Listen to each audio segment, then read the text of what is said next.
दा बे खोथाखौथ' बिपिएफजों लोब्बा दं गैया माखासे दिननि उनाव बे ओंखारगोन आं मिथिनायावथ' बे फरायसा आफाद दानाया बिपिएफजों खुनु लोब्बा गैया बेनो हमनानै ला जोंहा दाख्लैबावै जिहेथु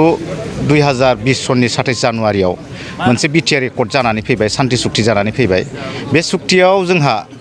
आन्दलनकारि एबसुजों लोगोसे आन्दलनकारिफ्रा बेवहाय फाइनाल एन्ड कनफ्रेन्सिभ सलुसन होननानै बुंनानै फैबाय खिन्थु जोंनि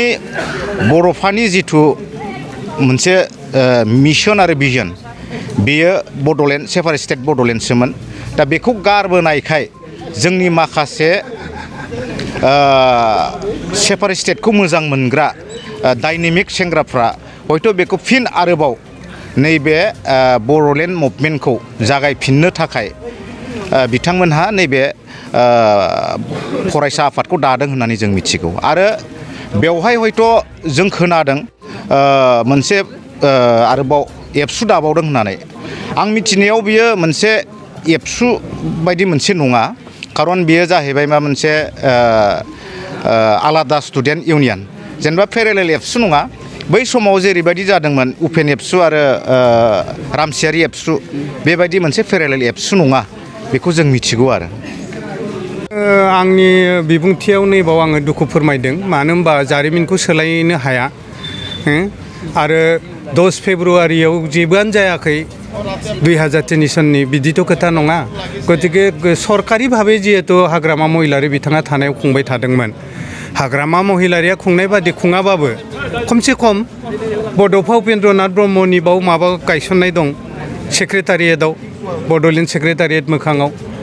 बाव माने बिबार माला बावनाय बा दिनैखौ आं माने रेस्ट्रिक्टेड हलिडे हिसाबै फोसावनाय दङमोन सरकारि खार्यखुसि जायोमोन दा बेखौ माने खुंनांगौमोन आरोखि दानि गभर्नमेन्टआबो बिपिएफआथ' जोंनो आं जिल्लानि प्रेसिडेन्ट जोंनिथ' आखाइ थानायनि बाथ्रा गैया बरन्स जोंखौबो इउपिपिएल आरो जोंखौ समान समानै दानि गोदान बर' सेंग्राफोरा दाय हमगासिनो जे नोंसोर बर' जाथिखौ थगायबाय हाग्रामायाबो हयथ' थगायबाय बर' रायजो लाबदिया आरो प्रमदआबो थगायबाय दा बड'लेण्ड आन्दलननि जि बाथ्रामोन बेखौ नायोबाथ' थगायदो होनना बुंबाबो एसे आंखिक भाबै बेथ' सैथो बोरै बड'लेण्डआथ' जायाखै आलादा रायजोआथ' जायाखै दा नोङो बर' रायजो राजा बा बर'नि गोदान जिथु जोलै बे जोलैया बर' हारिखौ माने सेरखाय बेरखाय दुरबल जानायखौ लुगैयाखै बिथांमोना हयथ' बर' हारिनि आरो गुबुन गुबुन बिथिं राजनिति दलाथ' इउपिपिएलआनो जा बिपिएफआनो जा राजनिति दलाथ' बर' जाथिनि अस्तित्वखौ हमथाना लाखिनो हानाय नङा जोंजों बांगालफोर दङ नेपाल दं गासै जाथि गोष्ठीनि मानसिखौ लानानै राजनितिक दलखौ दानो गोनां जायो गतिके बेबादियाव बर' जाथिखौ सोर हमथानो बर' जाथिनि बिभिन्न समाव जिखिनि जातीय दाबि दाबा थागोन जातीय अभाब अभियोग थागोन हारियारि बेफोरखौ सोर माने माबानो गसंथानो दा एबसुआबो जुदि इउपिपिएलनि मोनसे राजनितिक दलनि छात्र संगठनफोर बादि बा इयुथ उइं गोदै जुदि जालाङोबा दाथ' ज' जाजाय मावबाय थानायखौ जों बयबो नुदों इउपिपिएल ना एबसु बे मानसिया जों दा हमनो हाया बयबो थिखानि खारथिंनाय नुदों माबानाय खारथिंनाय नुदों एबसुआबो खारदों इउपिपिएलआबो खारदों ज' खारदों ज' मावदों दा बेबादि जालाङोबा हयथ' माने जातीय इसुफोर हारियारि इसुफोर मावनाय एबसुनि दारैबो हयथ' जानाय नंला नामा होननानै सोरबा बर' सेंग्राफोरा साननो हागौ आरो बिदि संगठन दानायाथ' दायो संगठन दानानै लाखिनो हानायासो उनावसो जागोन आसोल खोथाया समासो बुंगोन दाबानोथ' जानाय नङा दानानै आसलते बर' जाथिनि मोजां जुदि मावनो जुदि नाजानायखौ नुयो मोजाङानो जादो दे बे दानानै मोजां मावबाय थादों बिसोरो होनना बुंनो हागोन खिन्थु मावनो हायाबा थ' दानो बुंथ'नो हानाय जायाखै बिथांमोना मा मावहैगोन मावहैया जोङो दिनै तामुलपुर जिल्ला हिसाबै पार्टी जिल्ला आरो बड'लेण्ड डे जोङो खुंदों बियो जोंनि सेन्ट्रेल कमिटिनि निर्देश प्रत्येक जिल्लायावनो बे बड'लेण्ड देखौ माने फालिनाय जागोन होननानै डिसिसन लानाय जादों सेन्ट्रेलि आरो बे हिसाबै जोङो दिनै तामुलपुर जिल्लायाबो जोङो एकदम खम माने हाबाफारि लानानै दिनै बे माबाखौ फालिदों आरो बियो मोनसे बर'नि इतिहासिक सान बयबो माने जोङो आसा लादोंमोन जे दानि जितु UPPL आरो BJPनि BTC सरकार बे सरकाराबो माने फालिगोन नामा होननानै मानो होनबा जारिमिनखौथ' सोलायनो हाया 2003 सननि 10 फेब्रुवारियाव BTC गोरोबथा जादों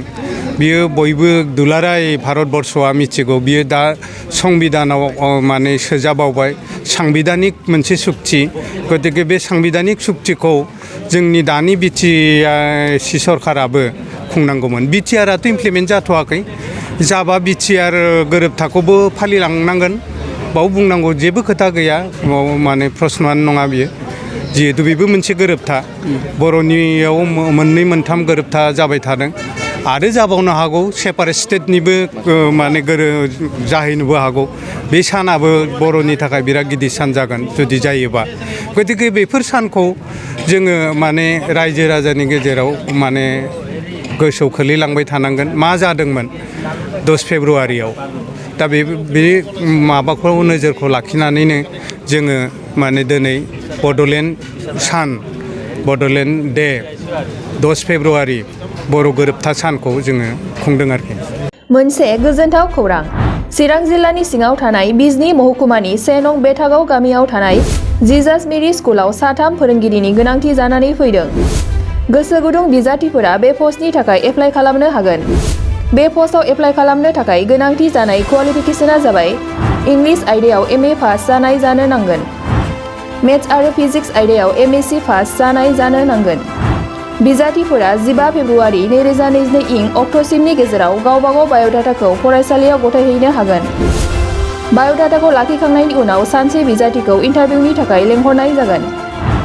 फोरोंथाय फोथाराव एक्सपिरियेन्स थानाय आरो नेट BEd गोनां बिजाथिनो 12,000निबो बारा दान बान्था होनायनि राहा लानाय जागोन गोबां मिन्थिनो थाखाय नोंथांमोनहा गाहायाव होनाय जानबुं नाम्बाराव खौरां लाहरनो हागोन जानबुं नाम्बार 8638992811